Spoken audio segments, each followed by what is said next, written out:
Good day. Today is Tuesday, 2nd September 2025, and the Shanghai Cooperation Organization Summit meeting in Tianjin has now ended.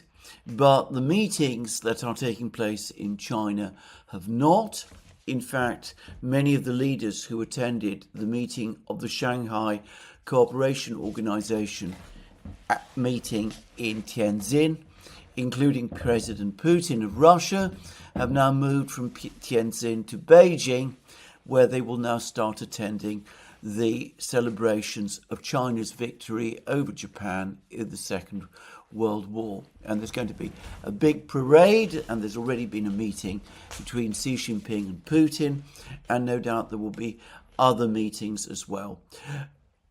Further, other additional leaders who did not attend the SCO meeting are now coming to China to celebrate the Victory Day celebration meetings and the Victory Day celebrations. One of them is Kim Jong-un, the leader of North Korea. He will no doubt have meetings with both Putin and Xi. But another leader who's come to Beijing to attend the Victory Day celebrations in Beijing is Robert Fico, the Prime Minister of Slovakia. And Fico has used the opportunity to have a meeting with Putin. And over the course of the meeting, they discussed various matters about energy, where Russia continues to supply energy to Slovakia, and by the way to Hungary. And over the course of that meeting, incidentally, Slovakia disclosed that an increasing amount of the gas that it receives from Russia is coming no longer through the Druzhba pipelines that crossed Ukraine itself, the old Soviet pipelines built during the 1980s and before, but instead the pipeline gas is now reaching Slovakia and presumably Hungary via the whole huge complex of pipelines that now connect Russia and Turkey. Turkstream is the most important of these. Turkey acts as a hub, and the gas is then channeled through southern Europe and reaches Slovakia and Hungary. So they're no longer as dependent on the Druzhba pipeline as they were, and they continue to receive that natural gas in that way. Now, they also discussed, Fico and Putin also briefly discussed the Ukraine crisis. In my opinion, Putin didn't provide much in the way of additional information. He said that Russian actions in the Ukraine conflict have been entirely responsive and defensive. He rejected all claims that Russia has some kind of aggressive intentions towards Europe. He said that the Russians were forced into taking the actions that they did because the relentless policy of NATO expansion and the coup in Ukraine in February 2014, which brought to power, unconstitutionally, an intensely anti-Russian government, a government that was not just anti-Russian, but anti the rights of Russian speakers in Ukraine itself, made a Russian intervention, in the end, ultimately unavoidable. Obviously, the Ukrainians would have a different view, and of course the West does as well, but it is Putin's view. It is a view very widely shared in Russia. It has been reiterated by Putin again and again, a fact which, by the way, Putin pointed out over the course of his meeting with Fico. And any attempt to try to understand the Ukrainian conflict and to try to seek a compromise or an end to the Ukrainian conflict has to take this Russian view into account. Of course, that is something which Western leaders categorically refuse to do. They refuse to accept that Russia has its own point of view about the crisis in Ukraine, that this is a view that the Russians believe in and have come to, and which they express in good faith. You might not accept it, but you have to understand that the Russians themselves believe it. But Western leaders never do that. So many Western commentators refuse to accept it either. They trot out all the usual memes and cliches about Putin being the ogre, Putin being the predator, Russia having undertaken an aggressive land grab. We're told that NATO expansion had nothing to do with the situation in Ukraine. This endless litany of comments that one hears in the West must be very frustrating to the Russians. And one of the things that Putin said is that when he brought all of these topics up with Trump at the summit meeting in Anchorage, to his relief, he found that Trump listened and appeared to engage with them. And he contrasted this with the previous approach taken by the Biden administration, which, like the current leaders in Europe, simply ignored all of the things, all of the observations that the Russians made, and all of the concerns that they expressed. Anyway, Putin also spoke about possibilities for ending the conflict, though here he was very brief. He said that for the Russians, NATO membership of Ukraine remains an absolute red line. I mean, he made that quite clear. He also said that he thought that finding some way to guarantee Ukraine's security after the war was far from impossible. He said that he was hopeful that a consensus to achieve that could be achieved. I have to say, listening to the rhetoric coming from Europe, I am much more sceptical about that, to put it mildly. And Putin briefly said, he mentioned that Russia had never objected to Ukraine's membership of the EU. This was never an issue for Russia. It was not the issue that brought the conflict about.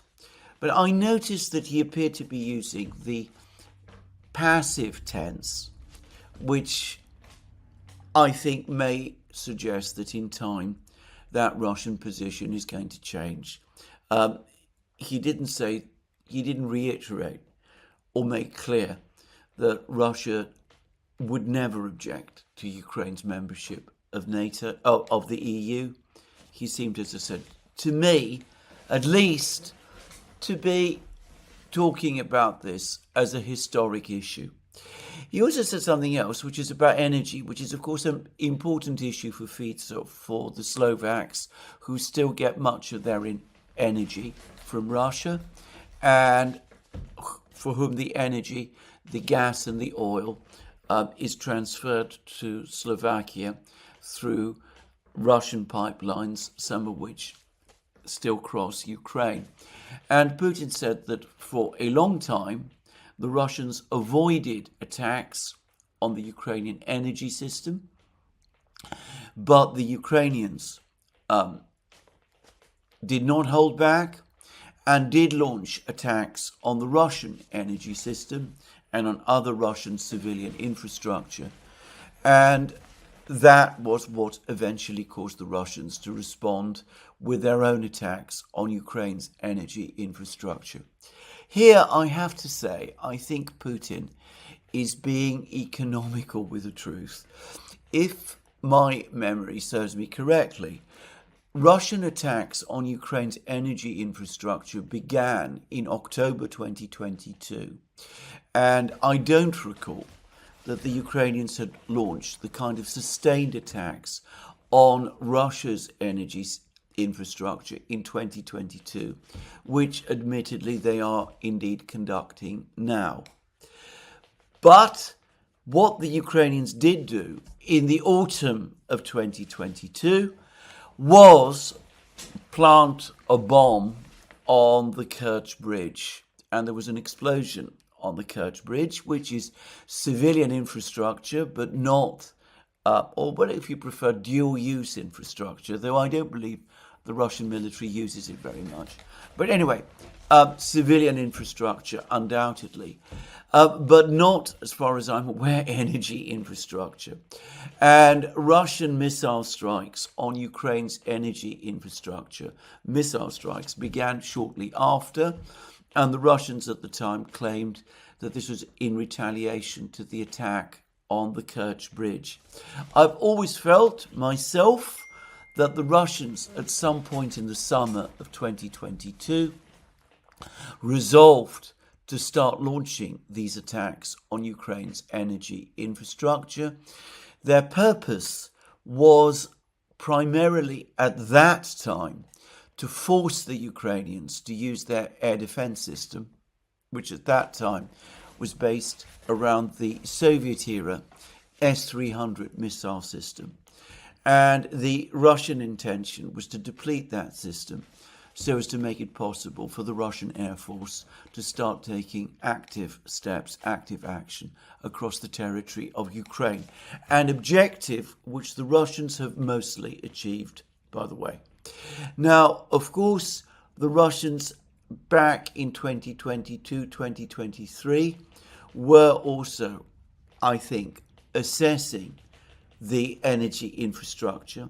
And I still also hold to the view expressed at that time by the commentator and journalist John Helmer, who of course is extremely familiar with Russian thinking, that one of the things that the Russians were doing back in 2022 was trying to learn how the Ukrainian energy system worked, so that if the point ever came when they needed to knock it out in its entirety, they would know how to do it. Anyway, that was the meeting between Putin and Fico. A friendly meeting. The two men obviously get on. There was inquiries from each about the other's health and things of that kind, but that was the meeting that took place between Fico and Putin. It was not the most important meeting, not by far, amongst the many meetings that have taken place in Tianjin and in Beijing. The person who has dominated these events, both the ones in Tianjin and the ones that are now currently underway in Beijing, unsurprisingly, is the host, President Xi Jinping of China. And he's had meetings with Putin. He's had several meetings with Putin, and he's due to have more meetings with Putin, by the way, and I will come to those in a moment. And he's also had very, very friendly meetings with Modi. And as I expected, there was a group meeting of Putin, Xi and Modi, and the three were holding hands at various times. They seemed very relaxed and happy to be with each other, and the meeting clearly went extremely well. Now, the Americans are clearly infuriated by this meeting. Peter Navarro, Donald Trump's tariff economics and trade person, has continued the barrage of critical comments that he's been making about Prime Minister Modi and about India. He has said that he cannot understand why Modi would want to go to Beijing, given that China and India have been for so long in a state of Cold War and sometimes hot war with each other. He seems somehow personally offended by this. And I get the sense that many people in the United States are. The President of the United States himself, Donald Trump, has written another post about India just a few hours ago on Truth Social, using, it must be said, much more measured language than Peter Navarro. Anyway, he says that from an American point of view, ending the relationship, the economic relationship with India might not have been such a big deal because the relationship was completely one-sided. The Indians sold massive quantities of goods to the United States, but because of their very high tariff regime, the United States was not able to sell similar quantities of goods to India. He also made the claim, by the way, that the Indians have indicated that they're prepared to move to a zero tariff regime with the United States, though Trump said that time for that is running out. I should say here again that I don't know what President Trump is actually talking about, because I've heard nothing from any Indian official or from Prime Minister Modi himself which suggests that the Indians are seriously thinking of moving to some kind of no tariff regime in terms of imports from the United States.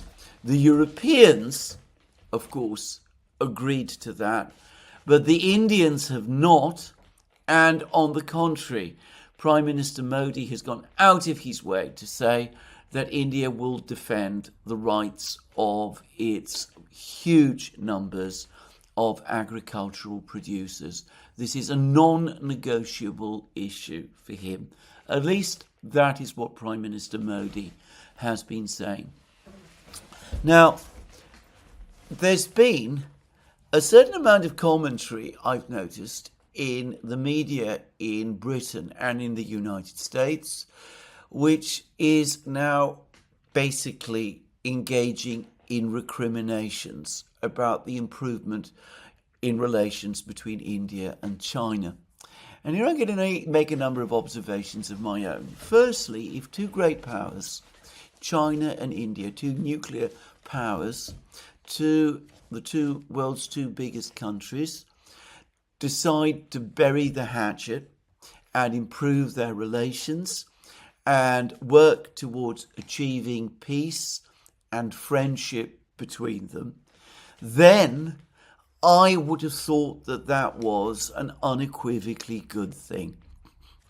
I am frankly depressed by the way, on the contrary, in the West, we treat this as a bad thing, that we want China and India to be adversaries and enemies, and somehow we get offended, as Peter Navarro appears to be offended, because the Indians have decided that the time has come to improve their relations with China.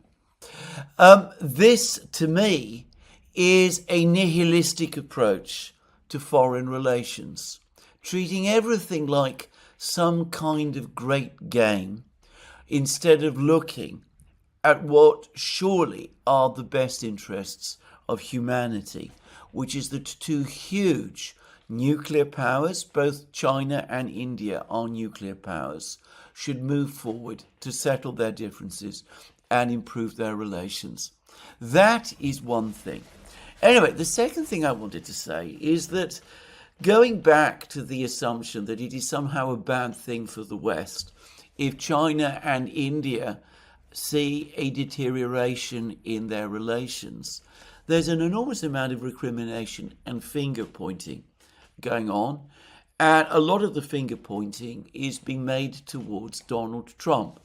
It's been said that he's done a whole series of things that have offended and outraged the Indians. For example, having a 2-hour lunch with the chief of the Pakistani military, meddling in the conflict between India and Pakistan, and give the exchange of fighting that took place a few weeks ago, and giving the impression that the United States had brokered a ceasefire, when that almost certainly was not the case, and when the reality was that it was Pakistan that sought the ceasefire. At least that's what the Indians say.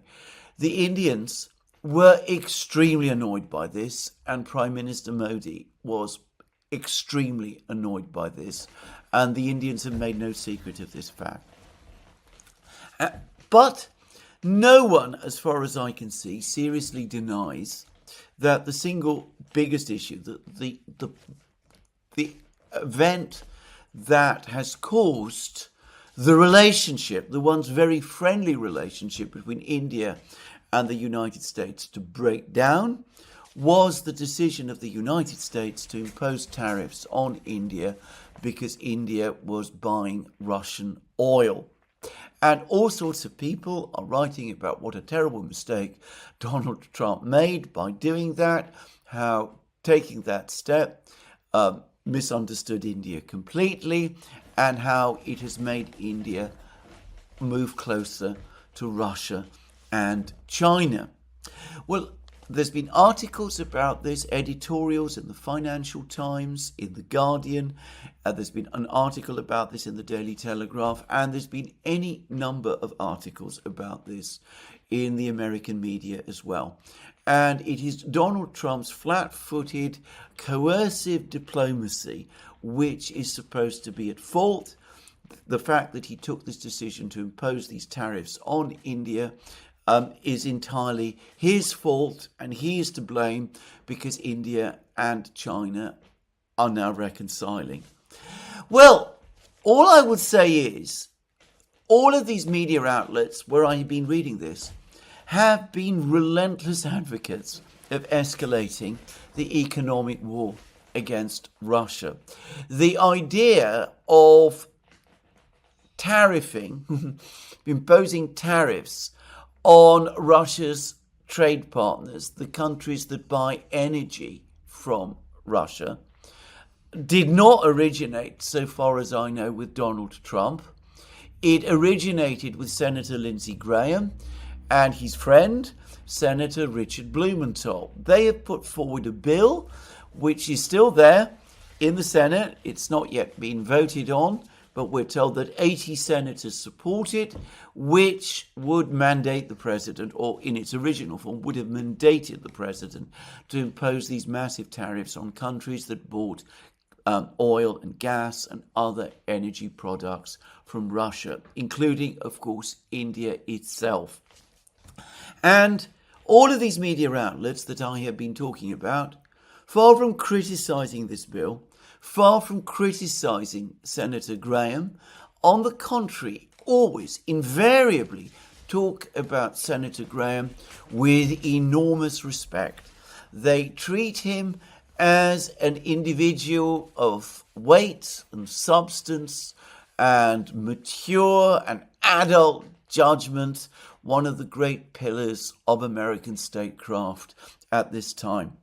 I haven't seen a single article which says that this decision to impose tariffs on India because it was buying Russian oil is Lindsey Graham's fault. Not one. And I've not seen one article anywhere that suggests that the fact that India is now reconciling with China is in some way Lindsey Graham's fault also. Instead, all of the blame is put once more on Donald Trump. Sometimes I get the sense that if Donald Trump was not the president of the United States, if he did not exist, one would almost have to invent him in order to give people like Lindsey Graham a pass. Anyway, there it is. If you don't like the effects of the policy, if you think it's a very bad thing, as I said already, I don't, that China and India are becoming friends instead of enemies, then, well, ask yourself, who is really to blame? Is it Donald Trump, meandering and sometimes vacillating as he is, or is it Lindsey Graham, who has consistently and continuously demanded the most extreme measures against every party and every country as he looks for confrontation everywhere and anywhere, including against India in this instance. In fact, since I'm talking about Lindsey Graham, just before I did this program, I saw what appears to be a message that he's now posted in which he seems to be threatening Norway one of the US's most stalwart allies with sanctions and tariffs and all sorts of things, because Norway's sovereign wealth fund isn't investing in Caterpillar, an American company, because of Caterpillar's connections supposedly with Israel. I don't know much about the story, but it is Lindsey Graham's style. Anyway, let's move on.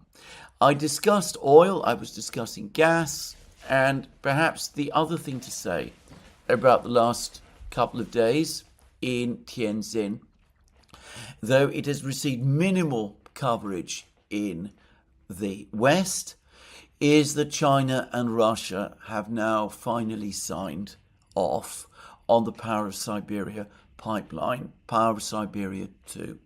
Now, when Xi Jinping visited Moscow for Russia's Victory Day celebrations on the 9th of May, I speculated that perhaps we would see a signing ceremony take place there on this mammoth project that has been in discussion and negotiation for a long time. But in the event it didn't take place. But I said that I thought it would probably happen this year. And I said that it would probably happen. I thought it was likely to happen over the course of Putin's visit to China, which would take place later in the year. And well, Putin is now in China, and sure enough, the signing ceremony has indeed taken place. Now, Putin, of course, is not the signatory. This is a agreement between Russia's gas export company, Gazprom, and the relevant Chinese company, which will be importing the gas. And I noticed that Mongolia also participated in the signing ceremony. And that confirms that the pipeline will pass through Mongolia. There was some speculation at one point earlier this year that it would pass through Kazakhstan, though, to be frank, that never seemed to me to make a huge amount of sense from a geographical point of view. But anyway, the point is the memorandum of agreement has been signed. There's been some discussion about the fact that the larger, bigger contractual documents have not been signed, or at least we don't know yet that they have been signed. But this is the public signing ceremony. It is a legally binding agreement. I think it is inconceivable that the rest, all of the other parts of what I suspect is a simply gigantic sequence of agreements and documents connected to this enormous energy project, that they have not been by now agreed in detail. And no doubt we will be getting the details gradually over the next few months, though some of them may be held back because of reasons of commercial and even national security secrecy. So Power of Siberia 2 is going to go ahead, and it's going to supply China with about half the quantities of natural gas, pipeline gas, that Russia used to export to Europe. And of course, there's already Power of Siberia 1 in operation. And Russia, of course, has become a major exporter of liquefied natural gas, and it is likely to increase the volumes there as well. Once Power of Siberia 2 is completed, and I have absolutely no doubt that it will be completed, I'm going to make my own guess that by that point Russia will have fully restored, at least in volume terms, its gas exports to the level that they were in February 2022, when the sanctions were imposed, except that the gas will not be going west towards Europe. It will be going east towards China. And here is the interesting theory, because it's been suggested that once Power of Siberia 2 is completed, and this will be a project of several years, I mean, it's a huge project, but one which, it must be said immediately, both the Russians and the Chinese are very familiar with. And the Chinese, and by the way, the Russians, but especially the Chinese, are able to build huge infrastructure very, very fast. I saw, for example, that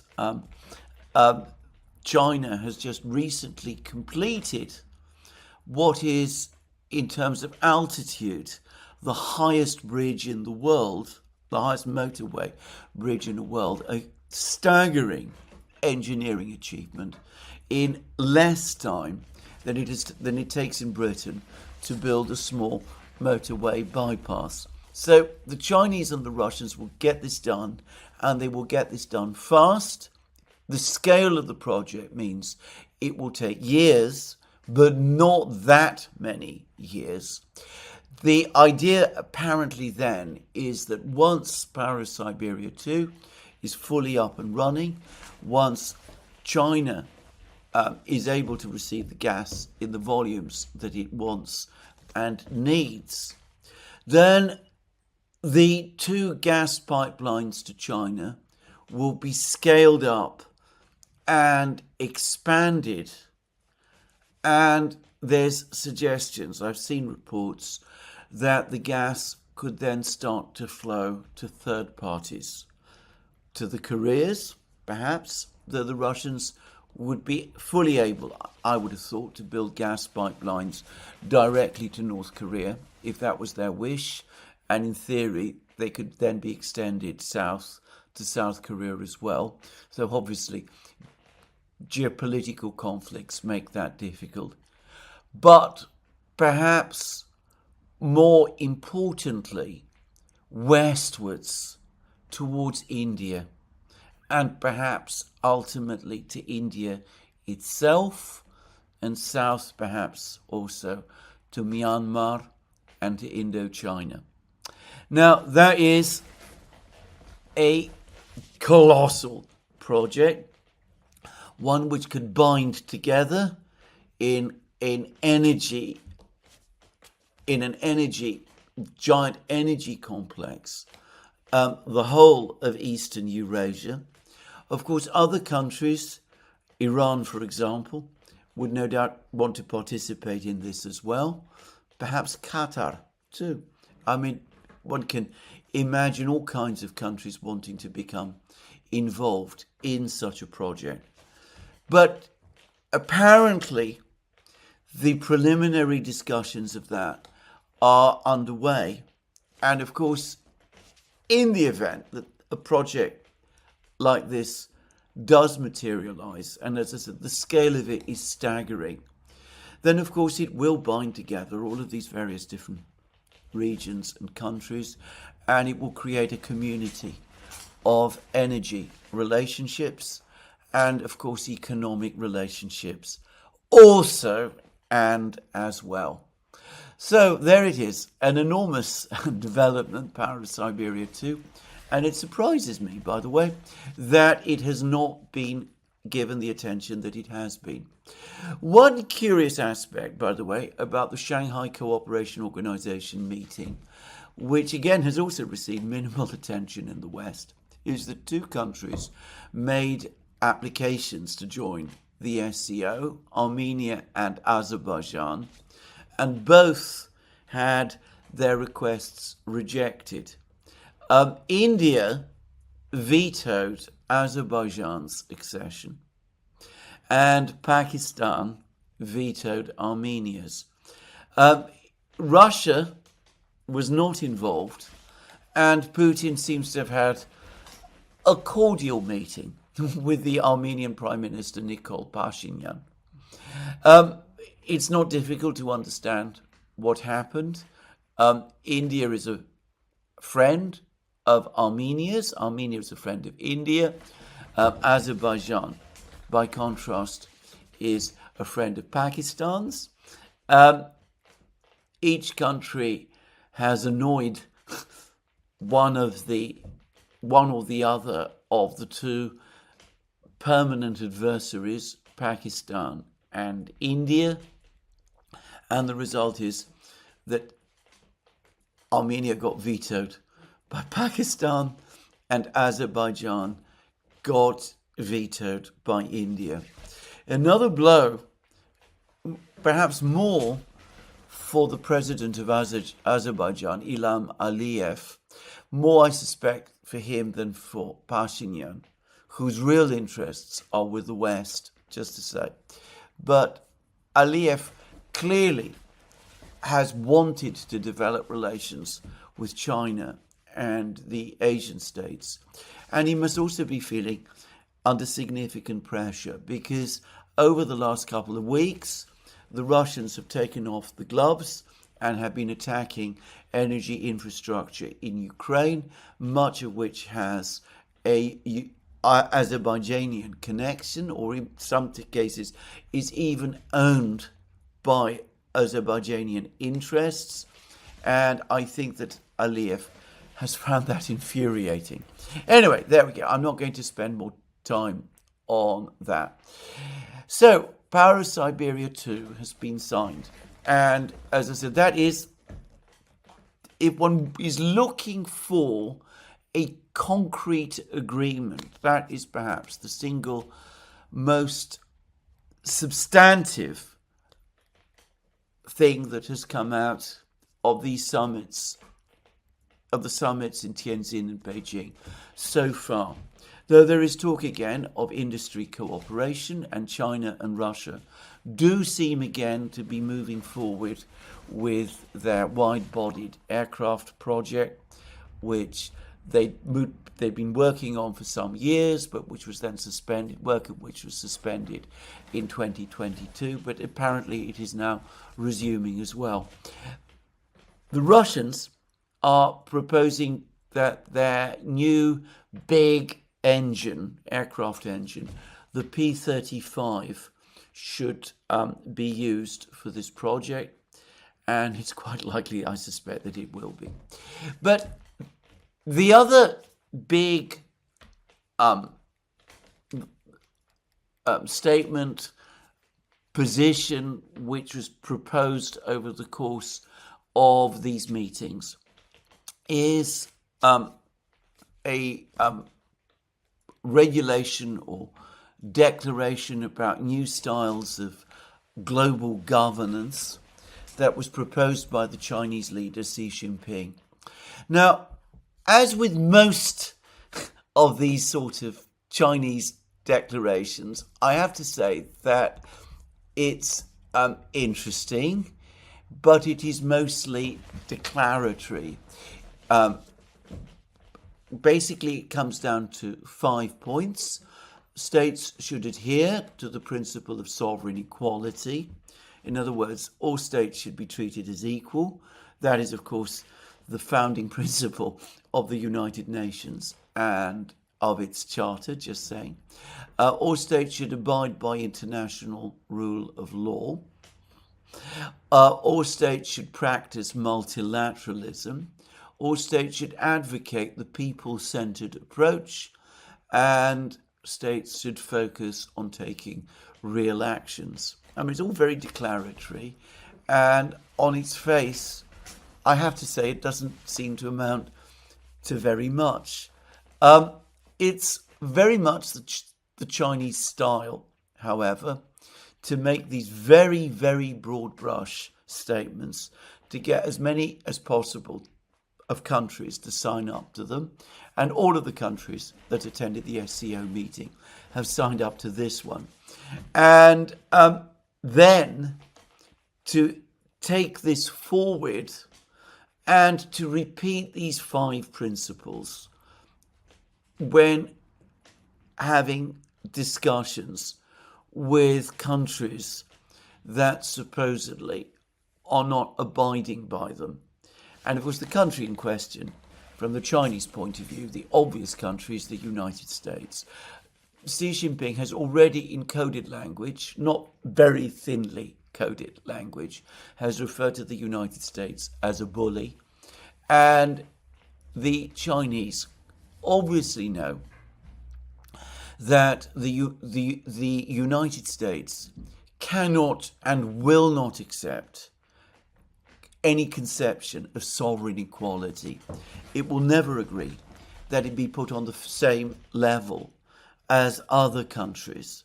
The whole conception of American exceptionalism, now universally accepted in the United States, goes against it. And of course, as for international rule of law, well, that is something which the United States does sometimes proclaim its commitment to. But as we all know, mostly it talks about the rules-based international order, which is essentially whatever the United States dreams up from any one particular point of time. So one can see what the Chinese are doing here. They're establishing a kind of philosophical framework that they can use effectively in future discussions with the Americans, saying that they have an international consensus behind them. And it's very much the Chinese style, and I think it means rather more, because it's the Chinese doing it. If it's the Americans who are coming up with something like this, one could ignore it. But because it's the Chinese, one should take this a little bit more seriously, because, as I said, it fits into the way they approach global problems. And as I said, I suspect we'll be hearing more about these 5 points from the Chinese, and who knows, even perhaps from others, as events, as times progress. Anyway, the next big event is going to be the military parade in Beijing. I suspect it's going to be huge, and obviously Xi Jinping will be there, and Fico will be there, and Kim Jong-un will be there, and other leaders will be there, and I gather there will be representatives of, well, the Prime Minister of Vietnam will be there, and other representatives of other countries will be there as well. So this is going to be a huge parade, and there'll be further meetings and further agreements, and obviously I will cover them in this program. Now, contrast these meetings in Tianjin. Again, I said this in my program yesterday, but contrast the meeting in Tianjin and the one that's taking place in Beijing. The meetings which come up with some actual, real, concrete agreements, like the agreement to go forward with Power of Siberia 2, the agreement to set up the development bank that I talked about in my program yesterday, the conceptual framework, which is the global governance initiative, which I've just been speaking about, and the relaxed and happy atmosphere that you see in these meetings, with the fevered meetings taking place in Europe as the so-called coalition of the willing, Starmer and Macron's coalition of the willing, comes together. Now, we now have confirmation that there will be a coalition of the willing meeting chaired by Macron, and it is going to take place in Paris on Thursday. Starmer, of course, will be there. No doubt Ursula von der Leyen will be there, and Friedrich Merz will be there, and Giorgia Meloni will also be there. All of these people are going to be attending this meeting. And as I discussed in my program yesterday, they will be busy talking about the same things that they've been talking about since March, which is how to deploy European troops to Ukraine, the kind of security guarantees they want to give to Ukraine, never mind what the Russians agree to, but they want to give to Ukraine, what the Americans are going to do, all of those things. They're going to be discussing all the same things all over again. And Zelensky, of course, is certain to be there, and the rhetoric will be fevered and angry and borderline hysterical, I would say. And we are going to have a very, very different type of meeting from the one that has taken place in Tianjin and the one which is taking place in Beijing. And, well, just to get a flavour of what is coming, consider the strange story of Russia's alleged GPS interference in Ursula von der Leyen's plane, aircraft, as she was flying into Bulgaria for a visit of inspection. I think that's what I'm going to call it. Supposedly the Russians were jamming the GPS of the plane, and that caused the plane to fly around for an hour and delayed the landing of the plane, and the pilots had to use maps because they couldn't use GPS, and the implication was that this was an aggressive and hostile act by the Russians. Now, I'm going to say straight away that I have great doubts about the entire account of this incident. There are many who say that it didn't occur. There are entities, organizations, which claim to track GPS signals, and they say that there was no interference at the time at all, and that Ursula's plane was delayed for 10 minutes, not 1 hour, and nothing like what she described took place. Against that, the European Commission itself is, perhaps unsurprisingly, supporting what the EU Commission President, Ursula herself, and her officials are saying. Well, I'm not going to get into the details of this. I'm not going to pretend that I know much about how to jam GPS signals and whether it's possible to jam GPS signals going to one specific plane, or whether if you did jam signals it would affect a larger area. I suspect that's true, but as I said, I don't know for a fact one way or the other. All I would say is that this incident has been given so much attention. Is it real? Is it realistic that whatever it was that might have happened, assuming it even happened at all, was that consequential? At worst, this looks to me like an act of harassment rather than anything more than that. And as I said, I'm very skeptical that in fact anything actually did take place. But put that aside, isn't this exactly what we're going to hear more of when the meeting in Paris takes place? There's going to be, I am sure, talk about the aggressive nature of the Russians, the attempts that were made to interfere with Ursula's plane, more talk about how if we don't stop the Russians over there, they're going to come and attack us over here. We're going to have all of this inflammatory, extraordinary rhetoric pouring out of Paris. And, well, there is going to be, again, all kinds of declarations and shows of support for the man who's going to be the hero of the hour, yet again, President Zelensky of Ukraine. Now, I talked about all of this yesterday in my program, but I do want to reiterate again that these leaders, especially perhaps Macron and Starmer, but to some extent all of them, are wasting their time, even as more pressing things start to weigh down on their nations. If we are talking about France, on Monday, the French government is likely to fall.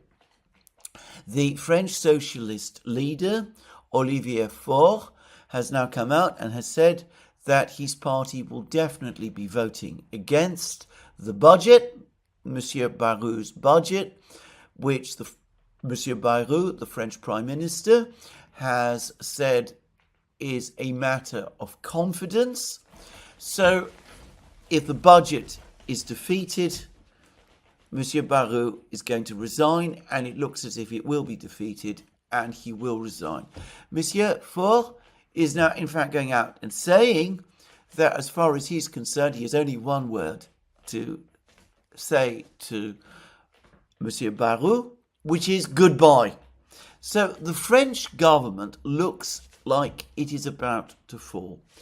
Everybody that I know agree that the situation in France is politically unstable and it is becoming financially, well, if not unsustainable, very close to being that. France's budget deficit is over 5% of GDP. France's debt to GDP ratio is 114% of GDP. The stresses are growing across the entire French economic system, and it looks as if, again, in a few days, France is going to be without a government. Now, one would have thought that in a time like that, in that kind of crisis, the job of the President of France is to remain in France, to try to talk, well, the meeting, the coalition of the willing meeting, I suppose, is happening in France, but to give all his attention to this crisis in France. After all, there is no reason why this coalition of the willing meeting, which is due to take place in Paris on Thursday, has to happen in Paris on Thursday. It could be postponed till next week, or better still, it could be scrapped, and it wouldn't be necessary to hold it at all, because, as I said, it simply is rehashing ideas that have been discussed and discussed and discussed again for weeks and months, going all the way back to March, with the first hints about it extending back further still to February.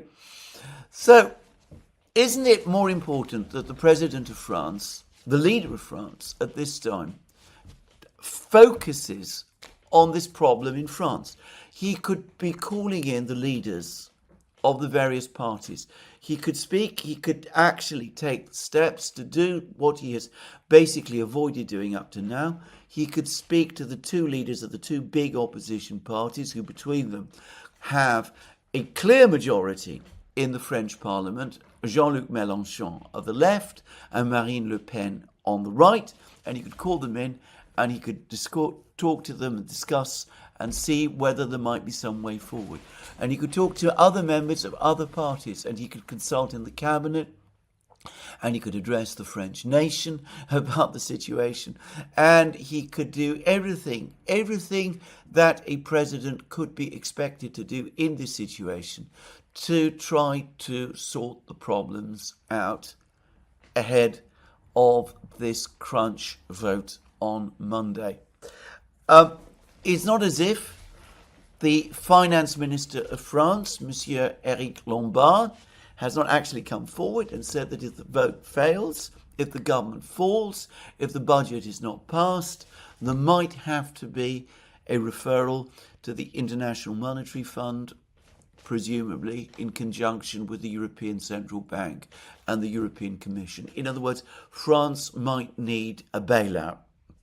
Now, I understand that Lombard has subsequently tried to walk back that comment, but he did make it, admittedly, in response to a question, and it was he who let this particular cat out of the bag, if you like. So this clearly is a high-stakes situation in France. In the case of the Prime Minister of Britain, Sir Keir Starmer, I would say the situation is, if anything, even worse. I say that because yesterday in Britain, the Prime Minister, Keir Starmer, engaged in a reorganisation of his private office. And what he did was he took the Chancellor, the Finance Minister, Rachel Reeves' chief economics advisor, and transferred this person from the Treasury to Starmer's own office. And he also recruited various important, well, certain, I don't know how important they actually are, but certain economists. He seemed to be taking steps, in other words. And this is how it is being reported in the media in Britain, to establish within his own office an alternative economics team to the one that his Chancellor, his Finance Minister, Rachel Reeves, nominally heads in the Treasury.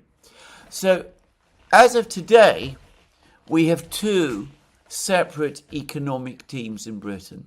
One based in the Treasury, the Finance Ministry, ultimately headed by the Finance Minister, the Chancellor, Rachel Reeves, and another in Downing Street, the Prime Minister's office and residence, headed ultimately by Keir Starmer.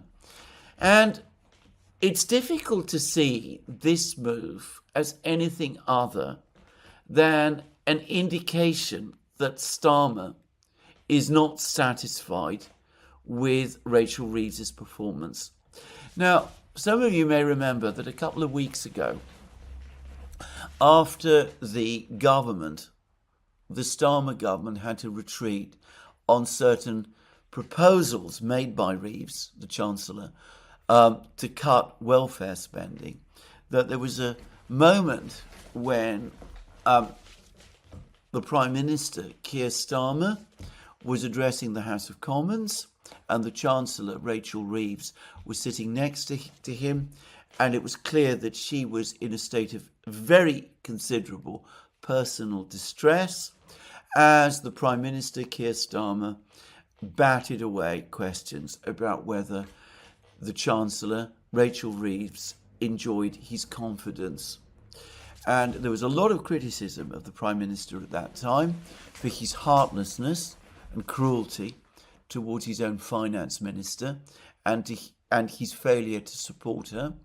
And then we got a number of statements from the Prime Minister's office trying to excuse and explain away what happened and suggesting that in fact all was still well between the Chancellor and the Prime Minister. But now it seems to me that we can see that in fact the Prime Minister is indeed starting to give positive, incontrovertible, clear signs that he has indeed lost confidence in his Chancellor. Because if he did have confidence in her, why would he need to build up what frankly looks like an alternative economic team within his own office? Now, I suspect that what is going to happen is that Reeves is going to present a budget in a few weeks' time.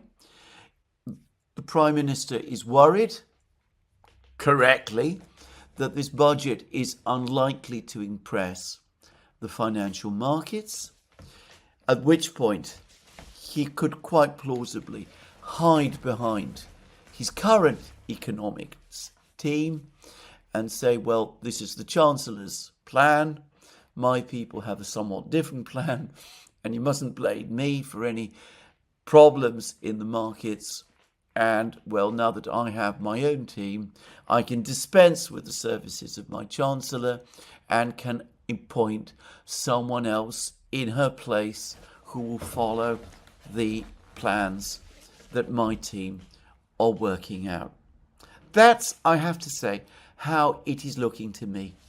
Now, is that a sign of a stable situation in Britain?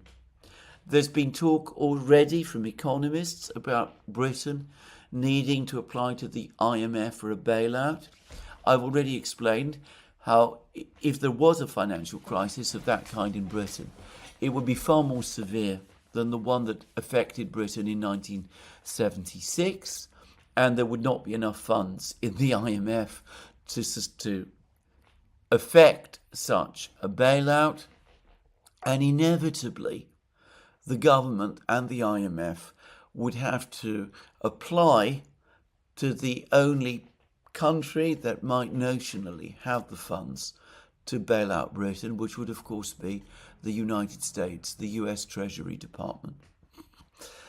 They can always, after all, print money.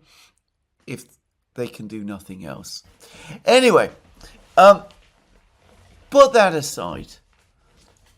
Given that the Prime Minister doesn't have confidence in his Chancellor, given the difficult financial and economic situation in Britain, given that the Prime Minister appears to be taking preparatory steps to prepare for a bigger crisis in the financial markets and perhaps in politics in the autumn, isn't his job again to remain in Britain, to take charge of the situation, to hold meetings with Rachel Reeves, to discuss and find out what her budget plans actually are, to go over them in detail so that the Chancellor and the Prime Minister can present a united front to the House of Commons and to the nation?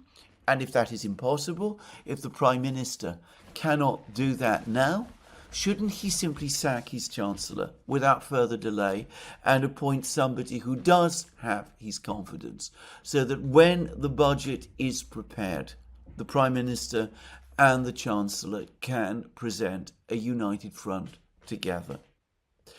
After all, as has been pointed out by several people, it is essential at a time of economic stress and crisis that the markets, not just the markets outside Britain, but economic players in Britain, and indeed the political class in its totality,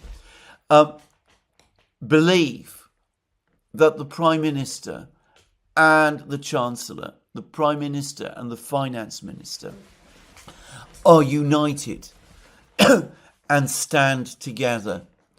Whenever it appears, on the contrary, that there are divisions between the two, especially at a moment of crisis, the crisis deepens and very quickly moves from the area of finance and the markets and the economy to affect politics as well. It is not impossible. It is, in fact, entirely plausible that if things go badly wrong in Britain over the next few weeks, and there is a major crisis in the markets, given how confidence in the Prime Minister himself has collapsed, including amongst members of his own party, he himself could fall. So what is he doing, wasting his time in Paris, talking about soldiers that he's going to be moving around the map of Ukraine with his friend and pal, Macron, who's also, as I've discussed, in serious trouble? What is he doing? Wasting his time talking about all of these things at this particular point in time.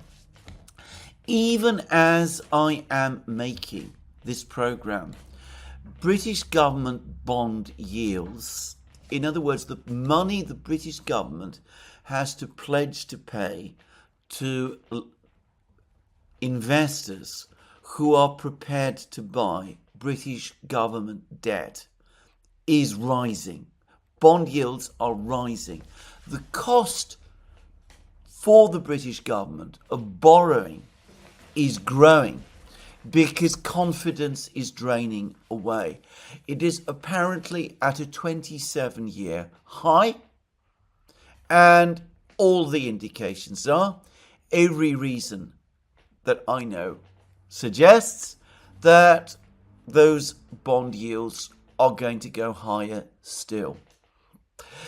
So again, why are we wasting our time? Why are our leaders wasting our time in this way? Now, the same could be said about all of the other European leaders too. Giorgia Meloni has had a very good run. She became Prime Minister of Italy at a time when the situation in Italy seemed to be relatively stable economically, but everybody accepts that underlying everything, the Italian economy remains overextended and its condition continues to be extremely fragile. Since I'm talking about Meloni, it is universally known that she and Macron can't stand each other, And surprise, surprise, there has been another row between France and Italy, the French and Italian governments. The French Prime Minister, Monsieur Bayrou, under more enormous pressure. After all, he's likely to lose his job in a few days, gave an interview to French television in which he said that one of the reasons there's a problem is that the Italians have managed to get their fiscal house so much in order that they're drawing away investors from France, and these investors are going to Italy instead, and somehow this was a bad and wicked thing done by Meloni's government to France. The Italians, Meloni has not responded well. There's been criticisms. There's been an argument between Italy and France. These arguments flare up all the time. Another sign of how unhappy these leaders ultimately are with each other, and how fragile, how desperately fragile the situation in Europe this autumn currently is.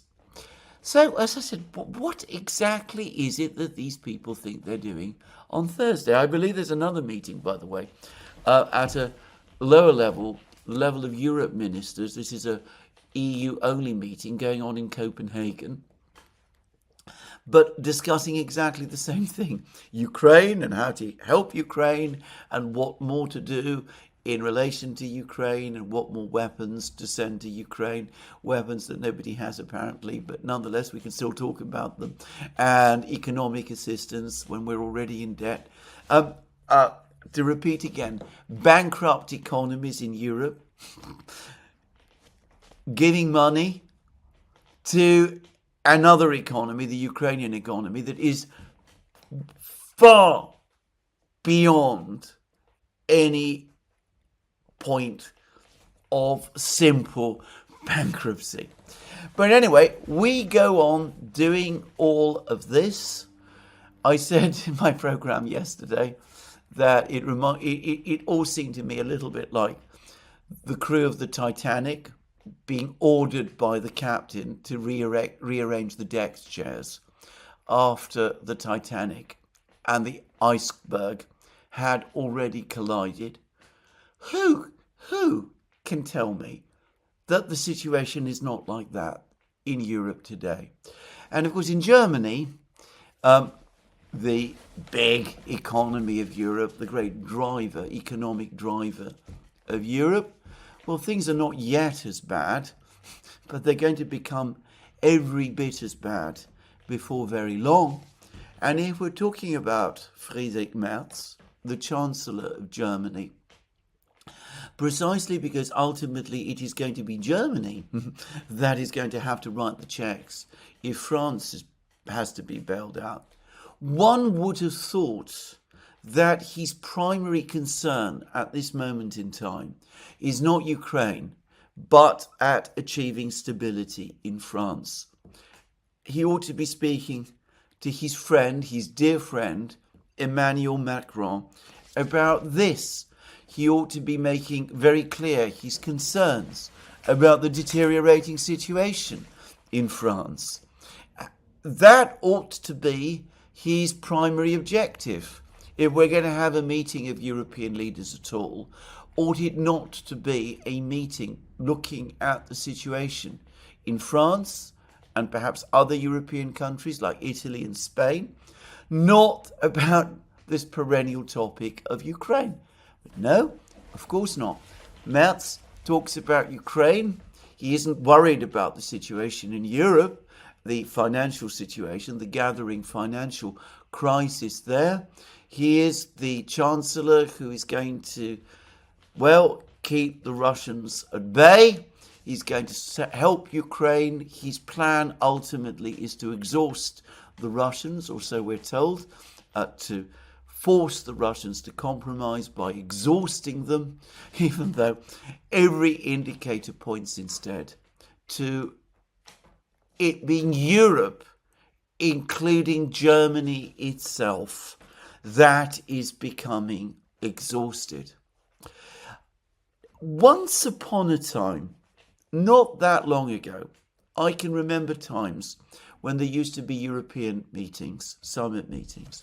And yes, sometimes there would be argument and acrimony, but there would also be genuine debate and real discussion and agreements on how to move forward with various projects, even bad projects like European Monetary Union, in my opinion, turned out to be. But anyway, there were discussions about how to do this, about how to set up Euratom and things of that kind. In other words, there would be meetings which bore some resemblance to the meetings that are taking place in China, which have been taking place over the last couple of days, and which will continue to happen over the next few days.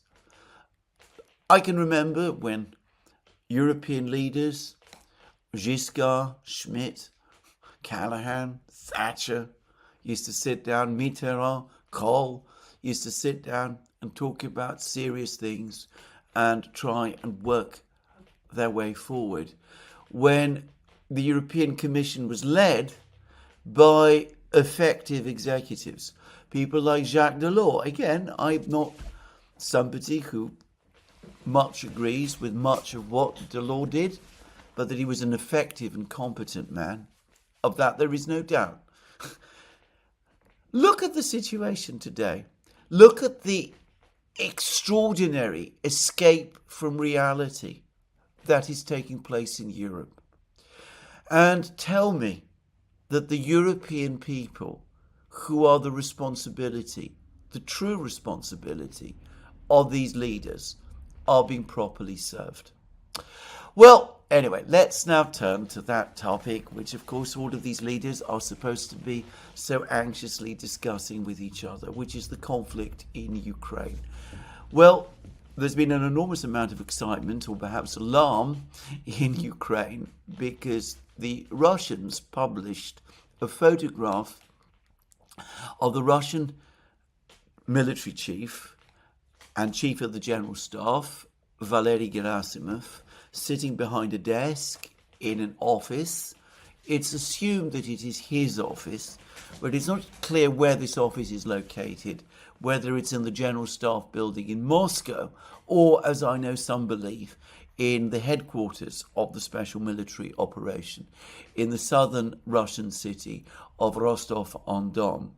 But anyway, behind the desk was a map, and the map showed territory in Ukraine, and it showed Donetsk and Lugansk and Zaporozhye and Kherson entirely under Russian control, the four regions under Russian control. It showed Crimea under Russian control, but it also showed Nikolaev and Odessa under Russian control as well. And of course, there's been enormous hubbub and hand-wringing and alarm expressed about this on Ukrainian channels, and they've been worrying about the purpose and intention of the map. Some are suggesting that it was an elaborate exercise in trolling by the Russians, an attempt to scare the Ukrainians in some way. Well, it might have been. Others are suggesting that this is indeed, that this actually does in fact outline actual Russian military objectives. I have to say that on balance, I lean to the second view, assuming that this map is real and that this photograph has not been AI generated, which I'm afraid I think is possible. If this map is indeed real, then I suspect that the Russians do have some kind of objective of this kind, or at least did have at some perhaps earlier point in the war.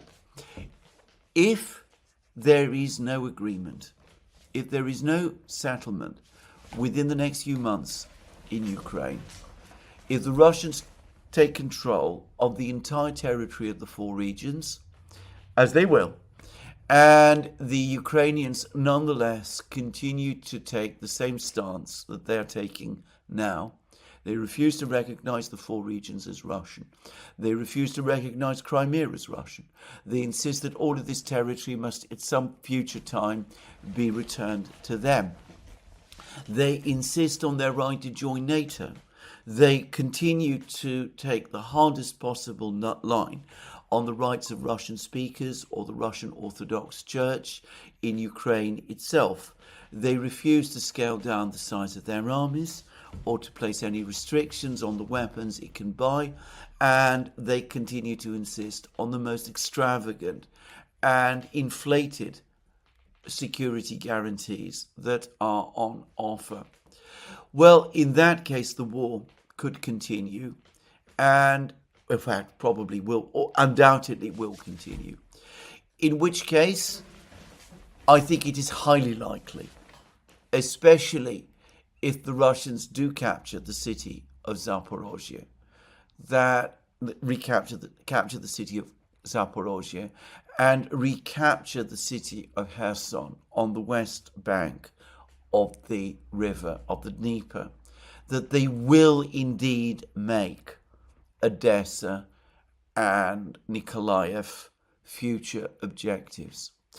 I suspect that this map was probably created some time ago when Joe Biden was still president of the United States, and it seemed that there would be no negotiated outcome and that the war would have to be decided exclusively on the battlefield.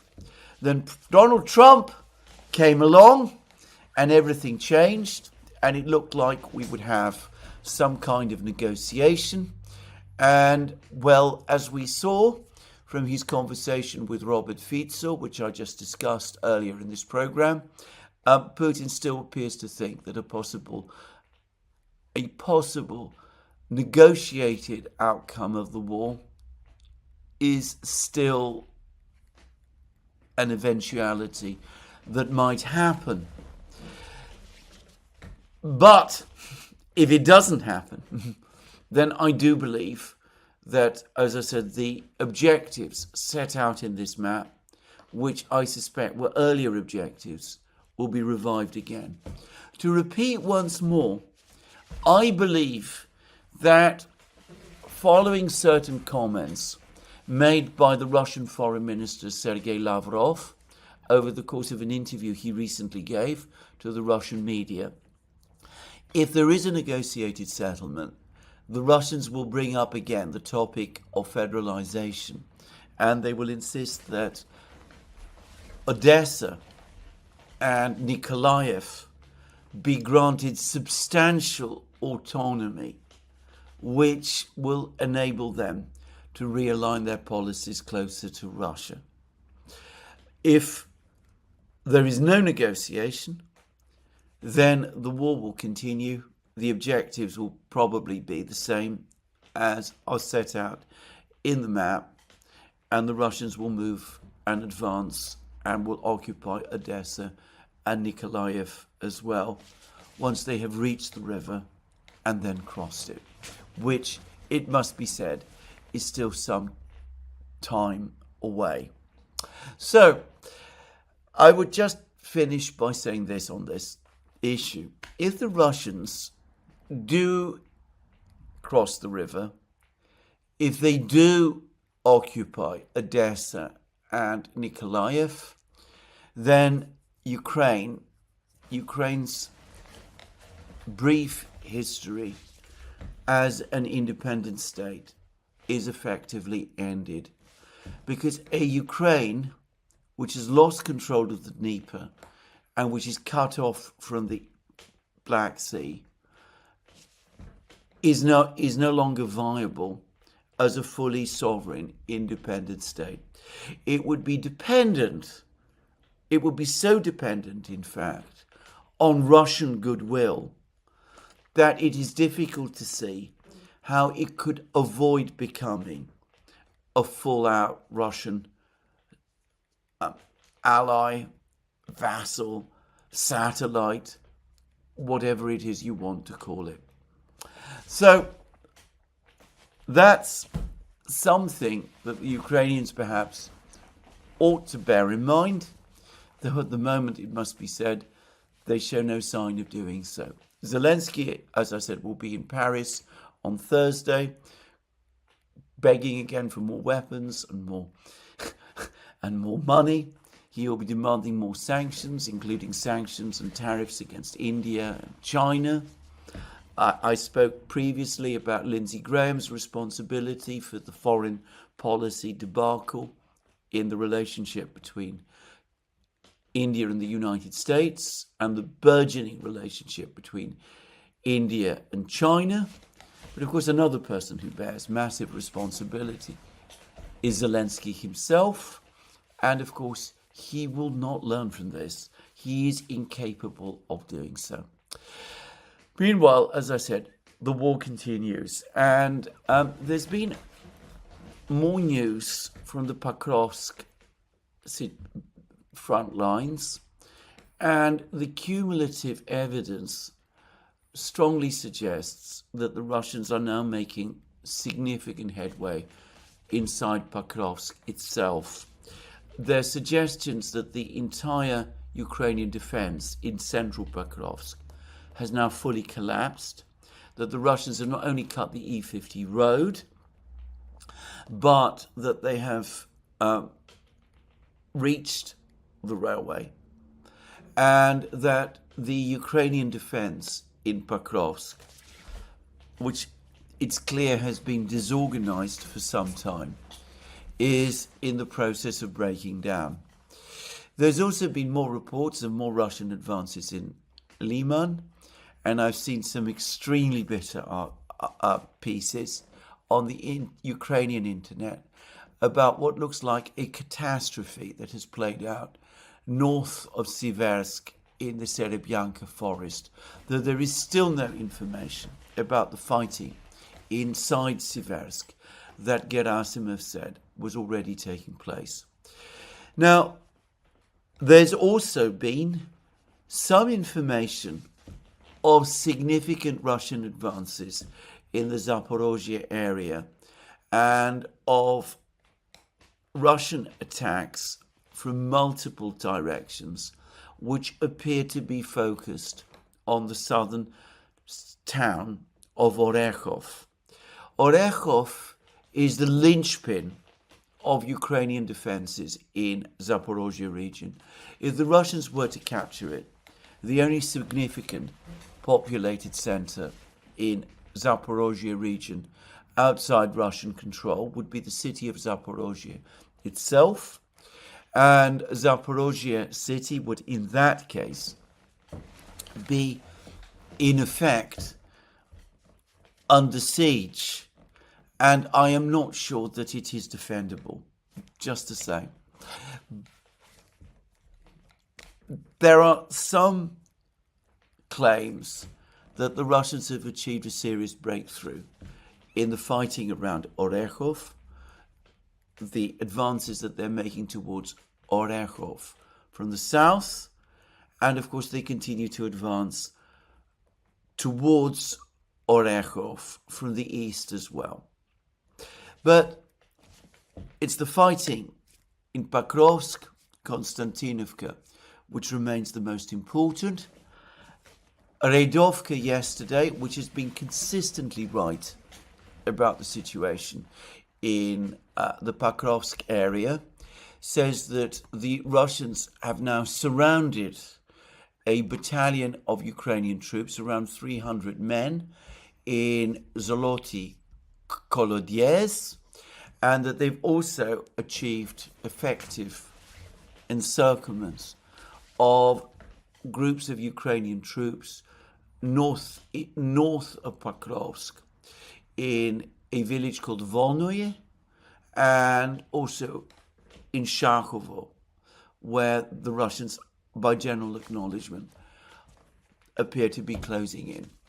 Now, the Ukrainians, for their part, have been making all kinds of claims recently about various successful counterattacks that they are supposedly making across the front lines.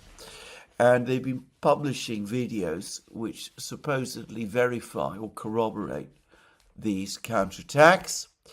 There is some problems with them. For example, they published video footage of the village of Dachny in Dnipropetrovsk region, which the Russians captured some weeks ago and which the Ukrainians claim to have recaptured. But then a short time after the Ukrainians published that footage, the Russians published their own footage, which appeared to show this particular village firmly under Russian control. And there's another village in the Kupiansk area, and there's lots of reports that the Ukrainians are suffering from some major crisis in the Kupiansk area. Anyway, there are reports that this village in the Kupiansk area has also been recaptured by the Ukrainians. But the Russians again have published footage which appears to confirm that they not only control the village, but the situation in this village is quiet. I have to say that I'm getting increasingly the impression that as the situation on the front lines deteriorates, instructions have been sent out from Kiev to try to, if you like, fabricate victories, or at least to give the impression of more successful activity by the Ukrainian armed forces than is in fact taking place. Radovka, which is of course a Russian magazine, did a detailed analysis of that incident, that video that was published a few days ago in the southwestern micro-district of Pokrovsk, which showed the Ukrainian tank firing and basically demolishing a building in the southwest micro-district of Pokrovsk. And Radovka said that this entire video was obviously staged and that anybody who is familiar with the fighting would know this instantly, because the Leopard 2, the tank, was operating entirely by itself, supposedly on the front lines, without any infantry protection. And this is not something you do in an urban warfare environment. And Radovka also made the point that this essential performance, the Leopard 2 firing at what was essentially, presumably, an empty building,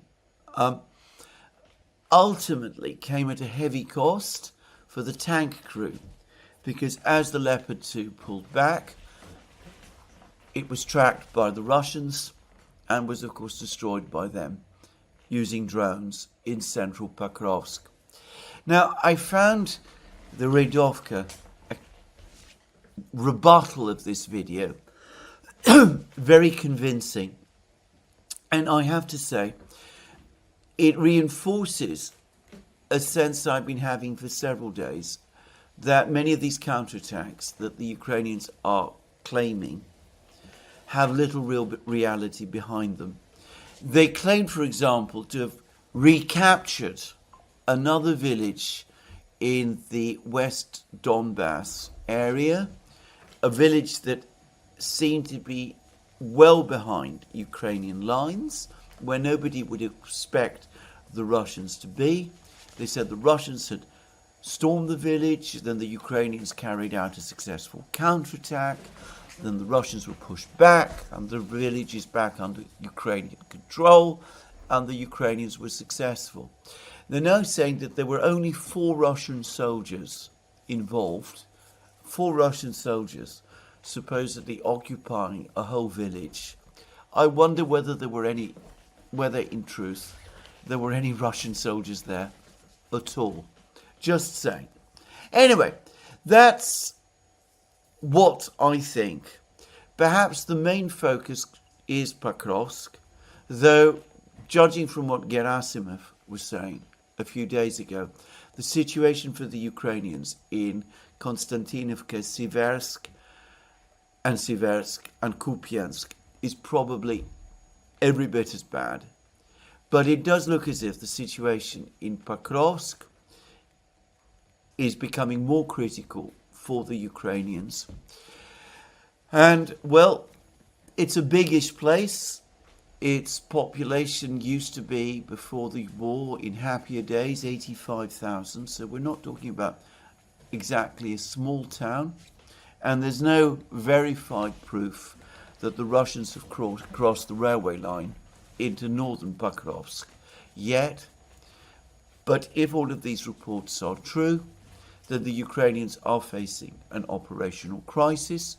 Radovka still shows in its maps the Russian forces outside Grishine, and therefore, in effect, having outflanked the Ukrainians and basically blocked the Ukrainians from resupply in Pokrovsk. It could be that we're coming rapidly to a crisis in the Pokrovsk area, in which case, as I said, it will add to that wider sense of crisis in the world, in Europe, in the Middle East, that I've been talking about in various programs. Well, this is where I finish today's program. There'll be more from me soon. Let me remind you again, you can find all our programs on our various platforms, Locals, Rumble and X. You can support our work via Patreon and Subscribestar, and by going to our shop, links under this video. Please remember, if you like this video, to tick the like button and to check your subscription to this program. That's me for today. More from me soon. Have a very good day.